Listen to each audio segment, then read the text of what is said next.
gotta say, what the fuck? I don't think you understand. Nothing's gonna happen to us. We're juvenile.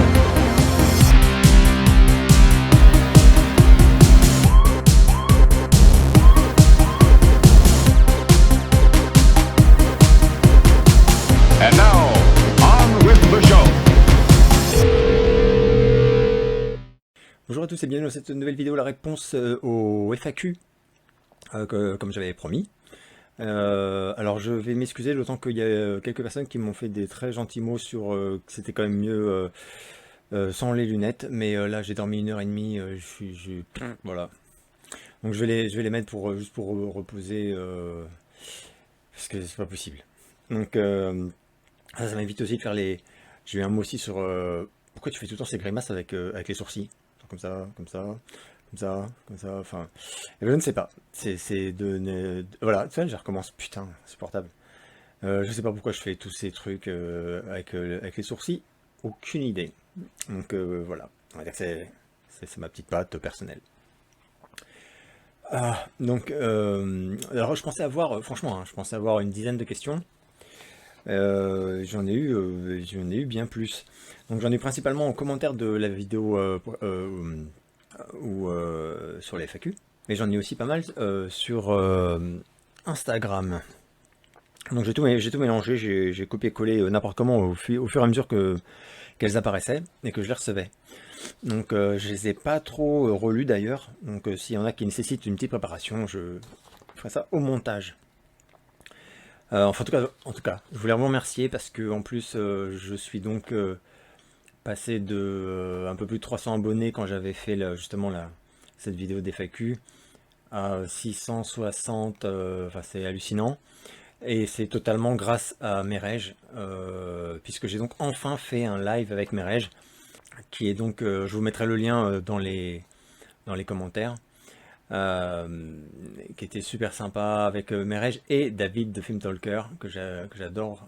J'étais super heureux, un live spécial Stallone, on a fait défiler toute la filmo à vitesse grand V en disant bouse intergalactique ou chef-d'œuvre absolu. C'était vraiment génial. Il y en a un, il y a eu quelques commentaires comme quoi oui bah vous avez pas parlé de ci, pas de ça. Ouais, c'était pas vraiment le but non plus hein, voilà, moi si enfin MRH aussi a fait des vidéos beaucoup plus en profondeur. Là c'était vraiment survoler la carrière de Stallone et dire voilà en gros qu'est-ce qu'on kiffe pas du tout. Donc maintenant que ça c'est dit, je vais passer aux questions que j'ai reçues. Alors j'ai pas noté, j'ai pas copié par contre le nom des auteurs des questions. Pour pas citer à chaque fois question de... Ça fait un peu... merde comment il s'appelait pour les plus vieux, le mec de RTL, Philippe Bouvard, je sais pas quoi. Question de madame... Bon, bref. Donc voilà. Donc je vais passer directement aux questions. Quelle est pour toi la meilleure année des années 80 et pourquoi? Waouh. Là, à brûle pour point, je ne sais pas. Je ne sais pas. Parce que, en fait, j'hésite entre 86... Je sais pas pourquoi 86 me vient naturellement. Qu'est-ce qui s'est passé enfin, il s'est passé forcément beaucoup de choses en 86, mais alors c'est forcément lié. La vérité, c'est forcément lié aux sorties de films et d'albums de musique, puisque c'était vraiment toute ma vie dans les années 80 quand j'étais ado. Où c'était dans le YouTube Game. Alors dans le YouTube Game, je me situe sur le bas-côté en fait de... Voilà, il y a la route des youtubeurs ciné là, comme ça là. Et moi je suis dans le fossé en fait, vautré un peu avec... Je mange des chips, je regarde passer les bagnoles, comme ça. Voilà, c'est à peu près là où je me situe par rapport au YouTube Game, quoi. Enfin je n'en fais pas du tout partie donc. Enfin, voilà. Clairement. Et en plus, voilà. Alors, quel est pour toi le film des années 80? Alors pour moi, le film des années 80, c'est juste la question ignoble. Parce qu'il y en a eu tellement des films des années 80, enfin des films, voilà, je pourrais dire Breakfast Club, Scarface, Retour vers le futur, mais on pourrait dire aussi E.T. Qui a vraiment... c'est très très compliqué. Moi, je pense d'instinct aussi à Rambo, des trucs comme ça. Un film qui symboliserait vraiment les années 80, j'ai quand même envie de dire Breakfast Club, mais c'est vraiment très très très très très très très subjectif. Quel genre de cinéphile serais-tu si tu étais né en 2000? Ou du moins penses-tu que tu serais très différent niveau cinéma? Ah ouais, alors là... Alors déjà, je ne m'estime pas vraiment cinéphile. Enfin, je sais que voilà, c'est un sujet qui est devenu hyper sensible au fil des ans. Je pense qu'au début, tout le monde s'en branlait un peu. Tu disais que t'aimais le cinoche et c'était bienvenue dans la famille, quoi. Aujourd'hui, voilà, levez la main droite, dites je le jure. Est-ce que vous êtes cinéphile, cinéphage ou... donc cinéphile, je le suis pas du tout. Ça, c'est certain. J'ai une grosse culture parce que j'ai vu énormément de films, mais je ne pense pas que ça suffise. Je pense qu'un vrai cinéphile est quelqu'un qui sait qu'il y a un art de la critique, enfin, il y a tout un truc. Bref, je serais plutôt cinéphage. Mais si j'étais né en 2000, et d'ailleurs je vois parce que j'ai euh, autour de moi des gens qui sont nés autour de 2000, quoi. Et, euh, et ils sont pas vraiment, on n'a pas la même approche, quoi. Ah, c'est difficile de répondre.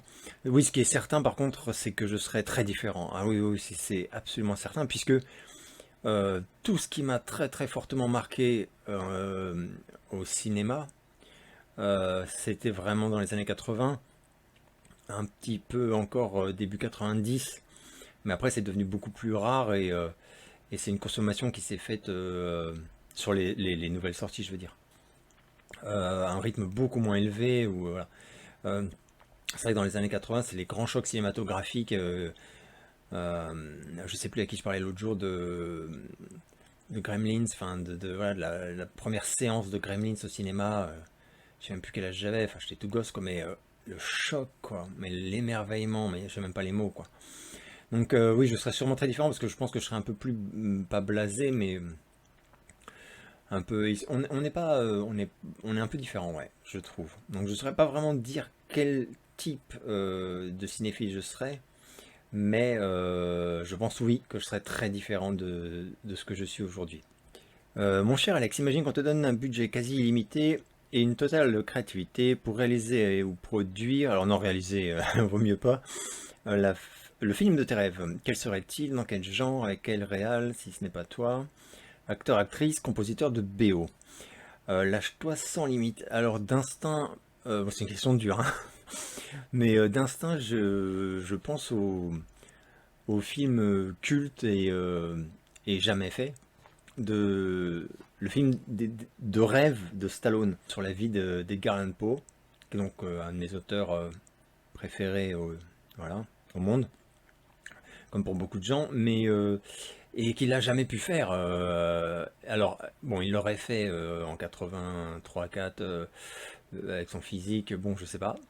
Mais, en fait, moi, je serais, en fait, si, voilà, si c'était moi le producteur, que je fais ce que je veux, en fait, je l'appellerais, je lui dirais, genre maintenant que t'es vieux et tout, vas-y, vas-y, mais un truc de fou du coup, un truc complètement taré, parce que évidemment, il ne ressemble pas du tout. Enfin, voilà, donc ce serait un truc un peu barré, un peu fantasmagorique. euh, et avec peut-être du coup un peu film d'horreur aussi, avec comme des visions d'horreur. Enfin, il ferait donc un bid terrible au box-office. Mais qu'importe, donc voilà, ce serait un truc comme ça avec Stallone. Et alors à la BO, Train 13 Nord, ça me semble assez obligatoire. Quel artiste musical aurais-tu rêvé, rêverais-tu de rencontrer? Quelle serait la première chose que tu demanderais? Ou lui dirais, pardon. Eh bien, je n'ai pas. Alors, j'ai eu la chance de rencontrer pas mal d'artistes, mais y compris certains que j'admirais. Mais après, voilà, quand je fais partie des gens qui aiment pas trop déranger les autres, et du coup, c'est vrai que parfois tu te dis que t'as rien à dire, voilà, ça mérite pas de déranger la personne. L'artiste que j'aurais aimé voir, rencontrer, c'est sans grande surprise Michael Jackson, à la enfin de préférence à la période post-thriller, donc juste avant Bad. J'aurais beaucoup aimé rencontrer ce jeune homme. Et qu'est-ce que je lui aurais dit? Bon, après, c'est un peu compliqué, mais je lui aurais sans doute dit qu'il m'avait sauvé la vie, en fait. Mais par procuration, évidemment. Parce que voilà, faut que je fasse une vidéo sur Michael Jackson un jour, hein, voilà. Mais à sa mort, j'avais écrit un long texte où je racontais une partie de mon enfance et le rôle qu'il y avait joué, euh, involontairement. Mais il a été beaucoup plus qu'une vedette dans ma vie. Et c'est sans doute, voilà. Après, aussi d'un point de vue de fan, c'est-à-dire que je suis pas très fan avec les gens, les artistes, même. Par exemple, enfin, j'adorais Bowie, j'adore Robert Smith, il y a énormément d'artistes que j'admire énormément. Mais j'ai pas forcément. Voilà, ça me ferait kiffer de les voir, mais enfin, ou ça m'aurait fait kiffer de les voir pour ceux qui sont plus là, mais voilà quoi. Prince aussi, bien sûr, mais Michael Jackson, honnêtement, pour moi, il avait un degré de génie et de charisme, ça m'aurait vraiment fait quelque chose. Donc c'est lui que je vais choisir. Y avait-il dans les années 80 une égérie beauté dont tu étais fan? Alors les égéries beauté, un peu star, donc j'imagine, il y en avait en France, on n'en avait pas vraiment. C'est vrai qu'aux États-Unis, il y en avait beaucoup, enfin beaucoup, il y en avait en tout cas. Euh, il y avait aussi pas mal d'actrices qui étaient un peu, on pourrait dire un peu, pas égérie, mais voilà, c'était icône beauté, voilà, où tu avais les posters, enfin beaucoup de posters, des choses comme ça. Euh, T'as eu Pamela Anderson à la fin des années 80, mais même avant, enfin, alors moi je pourrais, ah si, ouais, ouais, je pourrais dire Elvira. Elvira, elle, j'adorais le personnage, l'actrice, voilà, j'avais vu le premier film Elvira, mais tout son univers, l'humour, enfin, je la surkiffais. Et je la trouvais, c'est pas tellement qu'elle, je la trouvais belle en tant que femme, donc en tant que beauté ou je sais pas quoi, mais je la trouvais cool, quoi. Elle était badass, quoi. Elle était géniale. Donc je dirais ça, parce que sinon, par contre, j'avais pas de fantasme. J'étais pas amoureux, enfin même très jeune ado, j'étais pas amoureux d'une personnalité voilà, féminine au point. J'ai pas souvenir en tout cas.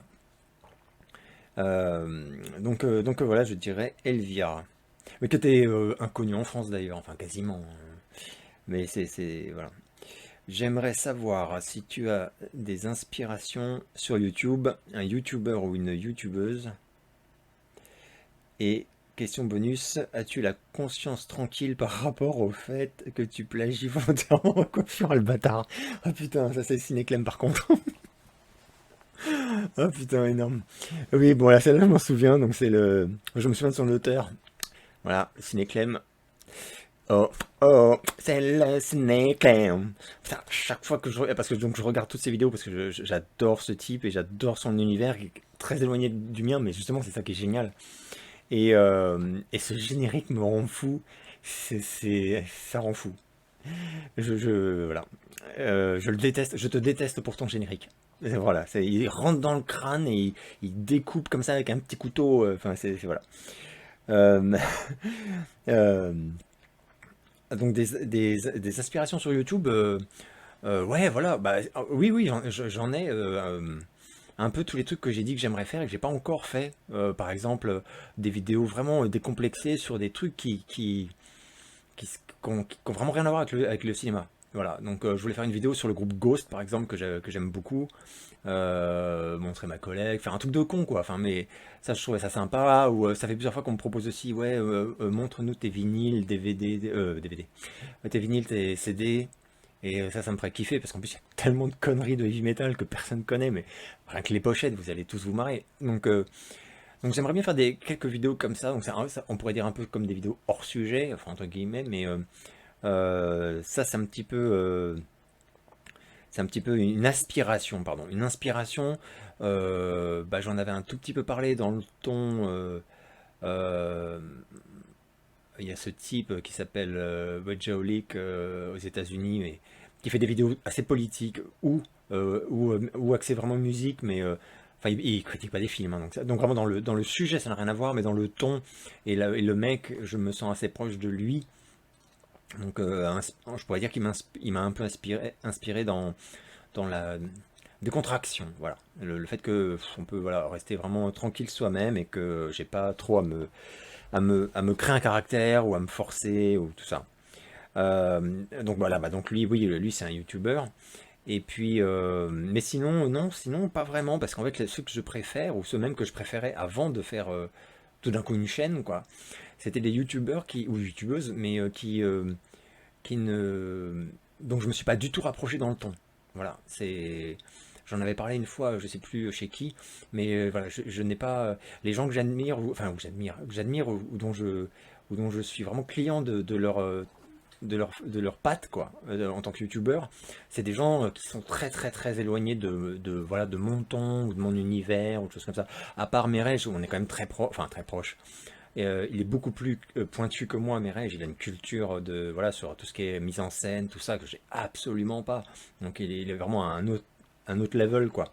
Mais par contre, c'est vrai que dans l'attitude et le ton, je me sens très proche de Merej. Pour moi, on a la même façon un peu voilà, spontanée et sincère, passionnée, enfin pas ça. Donc est-ce que j'ai la conscience tranquille? Bah j'ai envie de te dire oui parce que je suis plus vieux que toi en fait. Donc donc tu me dois le respect. Par contre, moi je suis très content que le Ciné-Clem et moi on ait cette coupe de la honte qui tue, mais on a des cheveux, on fait comme on veut. Voilà, j'ai envie de dire. Donc voilà. Quel est le genre cinématographique auquel tu adhères le moins?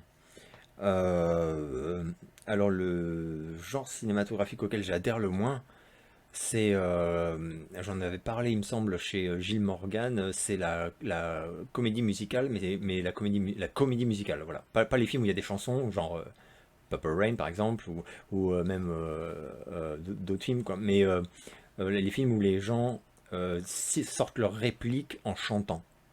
Voilà, ça c'est un truc que ça passe pas. Ça ne passe pas, ça ne passe pas. Mais je ne dis pas que c'est pas bien, je dis que voilà, je dis que voilà, j'adhère le moins. Mais alors vraiment le moins, quoi. Euh, Comment va Ultimate Warrior? Alors voilà Ultimate Warrior. Alors Ultimate Warrior va très bien, comme vous pouvez le constater, il est en pleine forme. Alors c'est vrai qu'à une époque on m'avait dit tu devrais faire des vidéos avec lui. Et d'ailleurs en fait il y a un siège, enfin il y a un siège, il y a un fauteuil derrière là dans l'angle et il trône dessus peinard. C'est le boss du bureau quand je suis pas là en fait. Parce qu'avant il était dans une, voilà il était les colonnes là, mais il était pas content. Et voilà, donc on a une altercation et il a gagné. Et du coup, il est peinard dans le fauteuil noir qui est juste de l'autre côté de la caméra. Alors, qu'est-ce qui t'a donné envie de te lancer sur YouTube? Où te vois-tu dans 5 ans sur ce média? Avec quels objectifs? Avec quel YouTuber aurais-tu envie de collaborer à court ou moyen terme? Alors, ce qui m'a donné envie de me lancer sur YouTube, c'est comment dire? C'est de partager des coups de cœur que je retrouvais pas sur YouTube en fait justement. C'est-à-dire, par exemple, je rigole pas, mais je plaisante souvent en disant que bah voilà, je parle d'un film et j'ai fait une recherche et genre personne n'en parle. Enfin voilà. Et ça est arrivé pas mal de fois depuis le début de ma chaîne. Et ça m'étonne pas vraiment, mais parce que justement en plus c'est pour cette raison que je me suis dit mais je pourrais faire une chaîne voilà une chaîne un peu what the fuck quoi, mais parce que moi il y a des films, souvent mes films préférés c'est pas vraiment des films chaque année je veux dire pas le film préféré dans ma vie hein. Là oui c'est la plupart c'est des films quand même assez connus, mais là par exemple cette année mon film préféré c'est Rent a Paul quoi. Après si je devais faire un top que je ne ferais pas finalement, mais il y aurait sûrement Revenge que juste personne n'a vu, personne n'en parle. Voilà, pour moi c'est un des meilleurs films de l'année. Voilà, donc des films totalement inconnus. Et je suis content parce que bah, je fais ça et ça parle à d'autres. Ce que j'avais pas vraiment vu venir, c'est que je pensais que les vidéos que j'ai pu faire sur des films un peu plus connus et dont pourtant personne ne parlait quand même en France en tout cas, genre Flash Gordon, L'étrange créature du lac noir, il y avait juste rien, aucune chronique, rien. Et ça je suis vraiment content parce que d'abord je me suis fait super plaisir en les faisant et ensuite des gens sont régulièrement venus commenter en disant bah tiens je savais pas ça, j'ai appris plein de trucs, c'est génial, ça fait super plaisir. Ça fait vraiment super plaisir. Pareil pour Cobra ou Rambo, des des gens, voilà, des gens qui disaient bah, je pensais tout savoir sur ce film, mais en fait pas du tout. Donc là t'es content parce que voilà, moi c'est ce que j'aime quand sur YouTube aussi, quoi, en tant que spectateur. Un YouTuber avec lequel j'aimerais collaborer, en fait je ne saurais pas trop, parce que je fais mes conneries dans mon coin, on me propose beaucoup de collaborations et je me sens tellement chanceux, mais surtout voilà que je suis vraiment que dalle, mais il n'y en a pas un en particulier parce que ceux dont je me sens le plus proche ou que j'apprécie le plus, en fait ils sont très enfin très cool et ils ont été assez accessibles. C'est des gens où ça s'est fait tout seul, d'ailleurs c'est même pas moi vraiment qui les ai, ça s'est fait tout seul. Euh, donc voilà, après il y a ceux que il y a les autres quoi, mais enfin voilà. Donc non, j'en ai pas un où je me dis j'adorerais faire une collab sur quelque chose. Mais Merej c'est parce que c'est comme un pote maintenant. Donc et puis bon, on l'a fait. Enfin, on fera sûrement à l'avenir des lives et des conneries, mais voilà, pas de grande star entre guillemets de YouTube, du YouTube game français en tout cas. Penses-tu que ta création musicale s'inspire parfois du cinéma que tu aimes? Alors je sais pas si la personne qui pose cette question connaît en fait ma musique, mais parce que c'est une très bonne question et j'ai une très bonne réponse. Et oui, la réponse est oui, et alors un énorme oui, puisque j'ai plusieurs, enfin dans mon répertoire, j'ai plusieurs chansons qui sont vraiment totalement liées à l'univers cinématographique. J'ai écrit des chansons euh, vraiment liées, plusieurs chansons liées à des films qui m'ont marqué. J'ai fait une chanson sur la snare par exemple, alors c'est pas une chanson forcément sur le film La Snare, mais sur le personnage. Mais il y a un extrait du film dans la chanson, c'est quand même très cinématographique. J'ai fait une chanson sur Christine, mais qui est totalement bizarre. Mais enfin, en fait, donc on pourrait tout à fait l'écouter normalement en pensant qu'il est question d'une femme, mais en réalité, il est question de Christine, de la voiture. Euh, une chanson qui s'appelle La lumière de tes phares, voilà, pour dire. Et même d'autres, enfin, je sais qu'il y en a eu pas mal. Donc c'est un truc qui revient. J'ai pas mal de références littéraires et cinématographiques dans mes chansons. Donc c'est vraiment, même dans les textes, et voilà, il y a pas mal de choses. Donc, ouais, totalement. Un énorme oui comme réponse. Qu'est-ce qui te rend le plus fier depuis que tu as créé ta chaîne? Euh, je suis pas encore vraiment fier de grand chose, je dois être tout à fait honnête. Euh, euh, voilà, je suis fier de certaines vidéos. Voilà, comme je disais tout à l'heure, par exemple la vidéo sur Rambo, ou la vidéo sur Christine, par exemple. Là, je parlais de Christine. C'est des films qui sont tellement importants dans ma vie, que j'aime tellement, et où tout a été dit 1000 fois. Je savais pas trop comment l'aborder, mais je voulais aborder ces films. Et j'ai l'impression que j'ai fait ce que je voulais faire. C'est-à-dire quelque chose d'assez personnel, un peu à part, un peu différent voilà, de ce qu'on pourrait trouver dans une review sérieuse, quoi. Et en même temps, par contre, avec quand même un travail totalement enfin, de connaissance, voilà, c'est des sujets que je maîtrise, enfin, je pense maîtriser. Donc avec beaucoup d'anecdotes, de choses comme ça, mais je suis assez content, je trouve qu'elles sont assez complètes. Donc, donc ça, c'est ce qui me rend le plus fier, c'est quand vraiment je réussis sur ces trucs-là. Donc ce serait plutôt, je dirais, la série des vidéoclubs. Et je suis quand même assez fier de ne pas m'être lassé des Chroniques Express. Parce que quand j'ai lancé les Chroniques Express, sur un coup de tête total, sans réfléchir du tout, je me suis dit, ouh là là, je sais pas, l'idée me semblait un peu bordélique, quoi, je sais pas trop. Et en fait, non, non, non. Ça marche, ça marche. Et en plus, j'étais pas sûr que ce soit une bonne idée de mélanger, en fait, de ne pas faire comme certains font, notamment, il y a des anglo-saxons qui font, alors c'est pas des chroniques express, mais ils font des chroniques, enfin plein de gens font ça, ou des chroniques où on parle assez rapidement de plusieurs films récents, voilà, de l'actualité. Mais moi, je voulais parler, je voulais rester dans le thème de ma chaîne perso, quoi, et donc de mélanger des films récents que j'ai vus, mais avec des films très très vieux que j'ai pu voir le lendemain. Et j'étais pas sûr que les gens accrochent. Et en fait, si, complètement, les gens ont trouvé ça sympa et c'est un peu différent, ouais, du coup aussi. Donc ça me fait vachement plaisir. Je sais pas si j'en suis fier, ça me fait un peu exagéré, mais j'en suis content. Que penses-tu du film Extrême Préjudice de 1987 de Walter Hill? Alors, ouais, celle-là, je m'en souviens parce que quand je l'ai lu, je me suis dit, ah putain, je l'ai vu, mais il y a tellement longtemps, je m'en souvenais plus vraiment. Donc, je l'ai revu, exprès, professionnalisme. Et j'ai bien aimé, mais je dois avouer que j'ai été un tout petit peu pas déçu, mais ah non, quand même, c'est top. Ouais, non, la fin défonce. Non, en fait, non, c'est top. Non, non, non. Mais parce que dans mon souvenir, surtout la fin m'avait énormément marqué. J'ai vu, je sais même plus quand, enfin, ado, quoi. Et, euh, et cette espèce de trio, enfin, ce face-à-face avec cette nana entre les deux, je veux pas spoiler, quoi, mais bon, ceux qui l'ont vu voient très bien de quoi je parle. Il y a une tension vers la fin, vraiment, où tu sens la mort arriver. C'est chaud, c'est génial. Et alors en revoyant, j'étais un tout petit peu dans mes souvenirs, c'était encore plus spectaculaire, quoi. Mais non, non, super film, super film. Donc, que penses-tu? Excellent, excellent. Tu ne fais carrément pas de ton âge. Quel est ton secret? Ah, petit flatteur. Euh, je sais pas, il y a pas de secret, c'est héréditaire. Il y avait plusieurs personnes qui m'ont posé la question en apprenant que j'avais 49 ans. Et en fait, c'est vraiment c'est mon père. Là, vraiment, c'est absolument flagrant. Mon père n'a jamais fait son âge, il a toujours fait vraiment, vraiment plus jeune, quoi.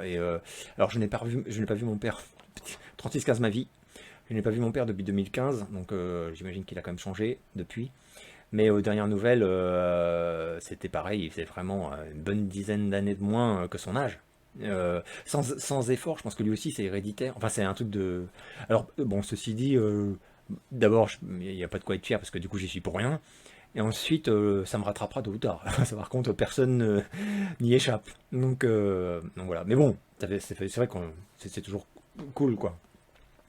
Voilà. Regardes-tu des séries et si oui, lesquelles et pourquoi tu ne les chroniques pas? Alors, je regarde assez peu de séries. Euh, J'en ai regardé. En ce moment, j'en regarde peu, voilà, c'est ça que je veux dire. Je regarde pas. Et je regarde pas forcément les plus populaires. Mais bon, comme je chronique pas non plus les films les plus populaires, ce serait cohérent. Mais voilà, j'ai pas regardé The Boys, par exemple. J'ai regardé la moitié de la saison 1, et j'ai décroché. C'est très bien, hein, j'ai trouvé ça très bien, mais ça m'a pas plu assez personnellement, quoi. Je décroche facilement les séries. Moi, la dernière série que j'ai adoré, c'est Better Call Saul. Alors là, chef-d'œuvre. Enfin, mais c'est au-delà du chef-d'œuvre. Oh là là. Je trouve presque au niveau de Breaking Bad. Ah, c'est un peu différent, mais c'est ça le génie du coup. Mais bon. Sinon, les dernières séries. Ah, la dernière série que j'ai adoré aussi. Enfin, c'est pas la dernière, mais pour vous dire que ça remonte. Hein, mais Mad Men. J'ai adoré Mad Men. J'ai adoré Weeds. Weeds. Sur. Série complètement dingue sur la drogue, mais qui est géniale avec cette actrice fabuleuse. J'ai oublié son nom. Euh, et là, je me régale de Mandalorian.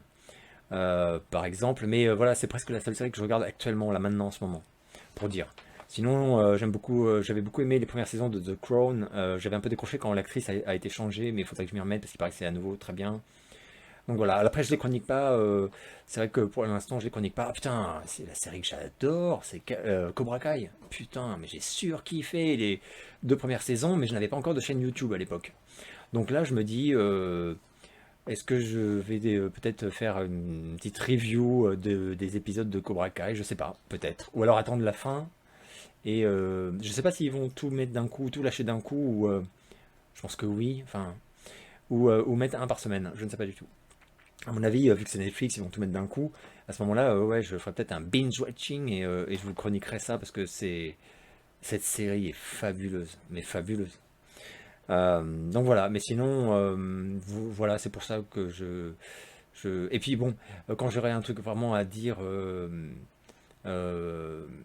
qui me semblera, voilà, mon propre truc un peu pertinent et tout, je dirais, tout à l'heure je parlais du Cinéclem, et le Cinéclem, juste, il tabasse tout le monde sur les reviews des épisodes de Mandalorian. C'est juste hallucinant le niveau, quoi. Donc, moi je regarde ça en bouffant mes chips et je me dis, non mais laisse tomber, quoi. Essaye même pas de rivaliser. T'arrive-t-il de voir des films que tu décides de ne pas chroniquer sur ta chaîne? Et si oui, pourquoi? Ah ouais, ça m'arrive vachement souvent. Mais parce que je regarde beaucoup, beaucoup de films quand même. Et Et ça m'arrive très régulièrement, même là encore, j'ai renoncé enfin j'ai renoncé. J'avais de quoi faire au moins une ou deux Chronique Express là, genre ces 2 dernières semaines, et j'en ai pas fait parce que ça m'inspirait pas, j'avais pas forcément envie d'en parler. Voilà, c'est au feeling, hein, c'est vraiment au feeling. Donc oui, oui, oui, ça m'arrive très très très souvent. Même là, j'ai regardé hier le truc avec Liam Neeson, là, euh, Honest Thief, je sais plus comment ça s'appelle en français, mais c'était atroce, putain, parce que c'était mauvais. Oh putain, on aurait dit un très très mauvais téléfilm. Mais voilà, j'ai pas connu, enfin je me le suis pas noté dans une liste de, de Chronique Express. Donc oui, oui, ça m'arrive très très régulièrement. Et quand je fais les Chroniques Express avec 4 ou 5 films, souvent c'est que j'en ai quand même vu au moins 6 7 en fait. Mais voilà, des fois tu regardes un truc et t'as même pas envie d'en dire du mal, t'as juste rien à dire quoi. Mais voilà. Y a-t-il un ou une youtubeuse, youtubeur que tu ne supportes pas? Si oui, qui? Ouais, mais non. Euh, Bah non, non. Alors que je ne supporte pas en plus, non. Vraiment, honnêtement, hein. Je l'ai pas encore rencontré, je le connais pas. Il y a un youtubeur que j'aime pas. Vraiment, je l'aime pas, humainement. C'est humainement. Moi, c'est les personnes, hein. Un youtubeur où je suis pas d'accord, moi je kiffe, hein. Durandal, il y a plein de trucs où je suis pas du tout d'accord. Mais j'adore. Moi, j'ai plein de potes où on n'est pas d'accord sur nos choix, quoi. Enfin, je trouve ça génial. Donc, c'est pas là-dessus que je vais juger un youtubeur. C'est pas sur ce qu'il pense d'un. Par exemple, moi, les pouces en bas, les dislikes, parce que par exemple, je m'étais pris une petite saucée quand j'avais dit que le film avec Russell Crowe était pas terrible et que j'avais été très déçu, là, enragé. Et ben, il y a plein de gens qui, comme ils ont aimé, ils ont disliké ma vidéo, quoi. Alors, m'en fiche, mais enfin, c'est leur liberté absolue, quoi. Mais moi, à titre de spectateur, je fais pas ça. Je fais jamais ça. Je trouve ça complètement con de faire ça. Mais je mets un pouce en bas. Mais je sais même pas quand je l'ai fait. En fait, je fais pas ça. C'est pas un truc que je fais. Parce qu'en fait, quand je suis pas d'accord ou que ça me déplaît, je me casse. Je regarde pas jusqu'au bout. Ou voilà, enfin, je me barre. J'ai pas que ça à foutre, quoi. J'ai pas cliqué, gna gna. Voilà. Donc oui, oui, il y a notamment en France un grand youtubeur que j'apprécie vraiment pas, humainement. J'ai rien contre lui, quoi. Mais c'est juste je ne l'aime pas. Mais au point voilà, j'en dirai jamais du mal. Enfin, voilà, c'est pas non plus un ennemi. Enfin, faut quand même se calmer, quoi. Je comprends pas du tout, par exemple, les lynchages qu'il y a, mais sur. Enfin, je comprends pas. Je ne comprends pas. C'est que YouTube, quoi. Je comprends pas trop, en fait. Euh, Pourquoi ne demandes-tu jamais aux gens de liker et s'abonner à la chaîne comme tous les autres le font? Serais-tu capable de le faire? Alors, euh, bah, je l'ai déjà expliqué pourquoi je le fais pas. C'est parce que c'est pas moi, tout simplement, hein. Les gens qui le font, c'est les gens qui ont envie de demander aux gens. Moi, je n'aime pas demander aux gens quoi que ce soit. Voilà, ça passe pas du tout. Je trouve que ça me met super mal à l'aise. Mais ça me met même mal à l'aise quand on me demande à moi. Enfin, genre quand je vois les gens qui me demandent des choses, ça me met mal à l'aise. Donc moi, demander aux gens, en plus surtout ça, c'est un truc artistique. C'est comme si pour moi, voilà, moi je sors des albums depuis 15 ans, c'est comme si je disais, allez sur Spotify, dire que vous aimez mes chansons, mais d'où est-ce que je décide que les gens vont aimer mes chansons? Enfin, je trouve ça tellement. Je sais pas. Alors après, je sais que sur YouTube, c'est un petit peu différent, c'est pas tellement que les gens te forcent à dire que t'aimes, mais ça se fait, c'est comme ça, voilà, c'est comme ça.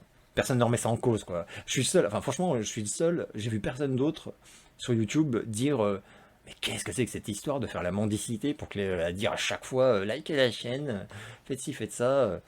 Enfin, moi je trouve ça totalement dingue. Mais c'est peut-être parce que je suis un vieux con. C'est impossible. Donc non, non, je dirais jamais sonner la cloche, faites ci, partager mes vidéos.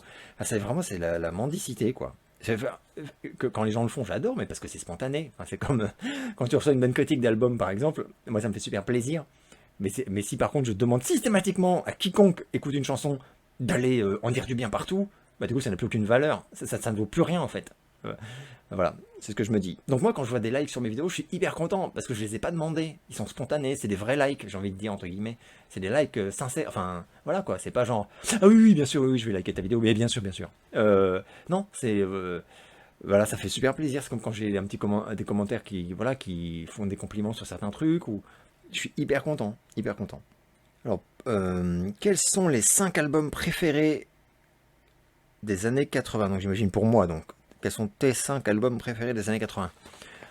Ah, ça c'est hyper dur parce que j'ai déjà essayé à une époque, ça se faisait sur Facebook, les top 10, tes 10 albums préférés des années 80, enfin des années 80, ils faisaient même par année, genre tes 10 albums préférés de 84, de machin, machin. Voilà, c'est hyper dur parce que j'en ai tellement que j'adore, mais c'est voilà, des années 80. Mes 5 préférés, bon, les deux premiers, je peux absolument pas passer à côté. C'est Thriller de Michael Jackson, Purple Rain de Prince. Euh, voilà, après, c'est très très compliqué d'en citer 3. J'adore Whiplash Smile de Billy Idol. C'est un album que j'adore. Est-ce qu'il mériterait vraiment d'être dans les 5? Je sais pas, c'est pas sûr.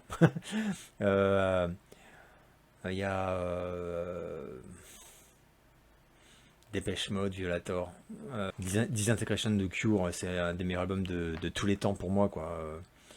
Donc voilà, donc là j'ai déjà dépassé les 5, c'est sûr, et je sans m'oublier pas mal qui sont pourtant parmi mes préférés au monde et qui sont sortis dans les années 80. En fait, il faudrait que je fasse un truc genre 20 albums préférés des années 80. Voilà, ça, c'est une idée, ça. C'est un truc que je ferais peut-être, tiens. Mais après, ce qui va être compliqué, c'est qu'il y a des artistes où c'est très compliqué de... Par exemple, Prince, j'adore Around the World in a Day, presque autant que Purple Rain. Donc c'est très très compliqué de ne pas citer les deux. Et là, voilà, là, je passe à autre chose. Et en fait, je réfléchis et ça continue de tourner. Et je me dis, ah bah ouais, mais Pretty Hate Machine de Nine Inch Nails, 1989, mec. Donc en fait, les années 80 encore. Donc c'est juste un de mes albums préférés au monde également. Appetite for Destruction de Guns. Non, mais il y a eu trop de chefs-d'œuvre en fait. Hein. Mais vraiment, trop de chefs-d'œuvre dans les années 80. C'est très, très, très, très compliqué, quoi. Que penses-tu de James Wood et quel est ton film préféré avec lui? Alors, celle-là, je l'avais repéré et j'avais rangé. Voilà. Je savais que j'avais rangé. Alors, mon film préféré avec James Wood, c'est Cop. Oh là là. Je vous en ai parlé dans ma DVD tech, j'imagine. Ouais, Cop. Un polar, mais un polar. À lui, je l'adore. Dedans, il est fabuleux. Donc, si vous n'avez pas vu Cop avec James Wood, voilà, c'est vraiment c'est le flic. Mais en plus, ce James Wood, il a vraiment un truc aussi d'acting, quoi. Une façon de. Il est entre. Je sais pas comment dire. Ah, par contre, il a super mal vieilli. Physiquement, j'en sais rien, mais je sais pas si les fans ont vu. Enfin, c'est un pro Trump, mais pour lui, Trump, il est encore trop à gauche, quoi. C'est James Wood, en fait, il a même réussi, je crois, à choquer Chuck Norris, quoi. Genre tellement il est à droite maintenant. Mais bon. Ouais, bon, voilà, tout le monde ne vieillit pas comme tout le monde. Et alors, j'avais quand même retrouvé aussi celui-là que j'aime énormément et dont personne ne parle jamais. Mais en fait, un jour, il faudrait que je fasse une vidéo sur ce film. La manière forte, avec Michael J. Fox. Alors ça, très très très très cool aussi. Voilà, buddy movie, enfin c'est génial, c'est absolument génial. Donc voilà ma réponse. Donc pourquoi porter des lunettes alors qu'avant tu n'en avais pas? Et ben donc j'ai un petit peu répondu, je crois, en intro. Voilà, je porte juste les lunettes parce que j'ai les yeux clairs et que je sais pas si c'est de. En fait, il faut qu'il y ait une luminosité, quoi. Même là, par exemple, c'est la fenêtre qui est claire, mais ça me défonce quand même. En fait, je peux pas. Sinon, je plisse les yeux tout le temps. Alors, au début, on me faisait des remarques. Tu n'arrêtes pas de grimacer avec tes yeux. Et puis voilà. Ouais, donc, ça repose complètement les yeux. Donc, c'est vraiment le seul but. Enfin, et d'ailleurs, on est très nombreux. Enfin, j'ai remarqué qu'on est quand même assez nombreux à en porter de temps en temps, enfin à part Az l'épouvantail, lui par contre je crois que je l'ai jamais vu. Ah si, sur les toutes premières vidéos il les avait pas, j'ai vu, mais sinon je crois qu'ils les enlèvent absolument jamais. Et puis il y en a d'autres qui sont comme ça, Euh, donc voilà la raison. Moi, c'est pas voilà, des fois je l'aimais et des fois je l'aimais pas. C'est vraiment pas une religion non plus, mais j'espère que ça dérange personne. Y a-t-il un acteur ayant fait des chansons dont tu sois fan? Alors, c'est une super question, mais je comprends pas si je suis fan de l'acteur qui a fait des chansons ou des chansons de l'acteur. Des chansons, j'imagine. Il y a un acteur ayant fait des chansons. Des chansons. Ah oui, oui, voilà, ouais, ok. Alors, les acteurs qui ont chanté, c'est un, un sujet un peu. C'est pas tabou, mais c'est assez délicat quand même. Alors, ah si, il y en a quand même un ou deux qui me viennent à l'esprit directement. J'adore la chanson Party of the Time de Eddie Murphy, qu'il avait fait avec Rick James dans les années 80. Oh putain, avec une tuerie dance floor et la voix d'Eddie Murphy. Parce qu'en fait, si ouais, voilà, il y a quand même quelques acteurs qui chantent bien. Voilà, où j'étais même surpris à titre perso quoi de la qualité de. C'est des vrais chanteurs en fait. Euh, donc je dirais Eddie Murphy, Party All the Time. Euh, il y avait, alors je suis pas fan de cette chanson, mais pareil, il chantait très bien. C'était la BO de, je sais plus quelle bouse, enfin pas bouse, mais c'était Patrick Swayze avec She's Like the Wind ou je sais plus quoi, qui a été un tube d'ailleurs énorme dans les années 80. Et honnêtement, voix magnifique le mec quoi. Mais le mec chante mieux que plein de chanteurs en fait. Donc ça c'est assez impressionnant. Euh, Don Johnson également. Don Johnson, il avait fait ses petits caprices. Il a fait 2 ou 3 albums, deux c'est sûr. Mais je crois qu'il y en a eu un troisième dans les années 80. Et j'adorais sa voix. Donc j'étais pas forcément hyper fan Il avait fait un album un peu jazzy, bizarre, bluesy, je sais pas quoi, crooner quoi. Vraiment pas ma tasse de thé. Et après, il a fait un album aussi un peu plus pop années 80 que j'avais bien aimé. Je me souviens que je sais plus qui l'avait, mais je me souviens que je l'ai eu entre les mains. Il y avait une chanson qui s'appelait Heartbeat qui était vachement bien, enfin vachement bien. C'était 80s, hein, mais il chantait super bien. Et c'est un mec qui a une super voix aussi, hein, Don Johnson. Et il chante bien. Enfin, il chante juste, il chante bien, quoi. Donc voilà. Et sinon, voilà. Après, ils sont vraiment nombreux à avoir fait des trucs. Hein, Bruce Willis. C'est Mark Wahlberg qui était chanteur carrément avant dans Marky Mark and the Funky Bunch. Bah, bon, chanteur, c'est un groupe de rap. Hein, donc bon, il parlait en sautillant, on va dire. Il n'avait pas une voix fabuleuse. Mais enfin voilà ceux qui me viennent à l'esprit spontanément. Euh, Envisages-tu de faire une vidéo? C'est la dernière question que j'ai notée en tout cas. Ah non, il y en a une autre juste avant. Envisages-tu de faire une vidéo de films underground méconnus que tu apprécies mais que tu ne possèdes pas encore en DVD Blu-ray?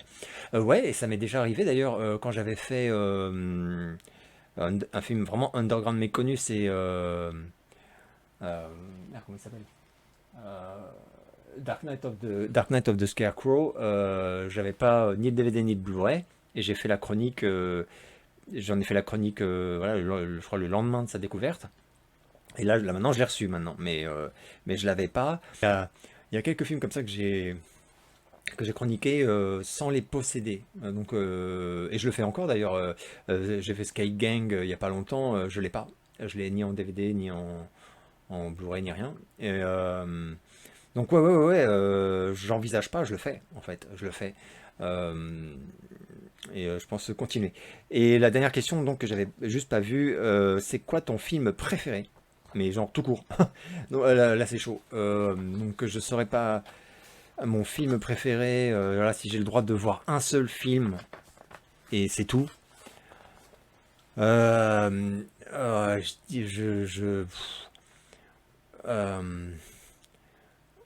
c'est vraiment, c'est des questions, c'est impossible de répondre les gars quoi, c'est impossible.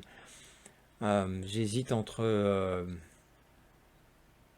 il y a tellement de films que j'adore. Non, je peux pas répondre à cette question. Je vais en citer 40 et je vais passer pour un con quoi. Genre ah bah merci, on lui demande un film, il en cite 12. Donc honnêtement, il y en a pas un. Il y en a vraiment plusieurs qui sont trop où j'ai le même degré d'adoration, mais c'est juste des films extrêmement différents. C'est comme si voilà, tout à l'heure je parlais de Rambo par exemple, qui est clairement dans mes films préférés au monde, mais Risky Business, dont j'ai l'affiche derrière, est également présent. Voilà, il y a plusieurs. film comme ça, et non, c'est impossible de répondre. Donc, je ne sais pas, je ne sais pas. Bah voilà, j'ai terminé la FAQ, je suis bien content. Et j'espère que vous allez bien. J'imagine que je vais refaire encore au moins une vidéo ou une chronique express ou peut-être un truc un peu différent. Ou une vidéo de fin d'année XY avant le nouvel an. Donc je vous dis à très bientôt et bonnes vacances pour ceux qui peuvent se le permettre.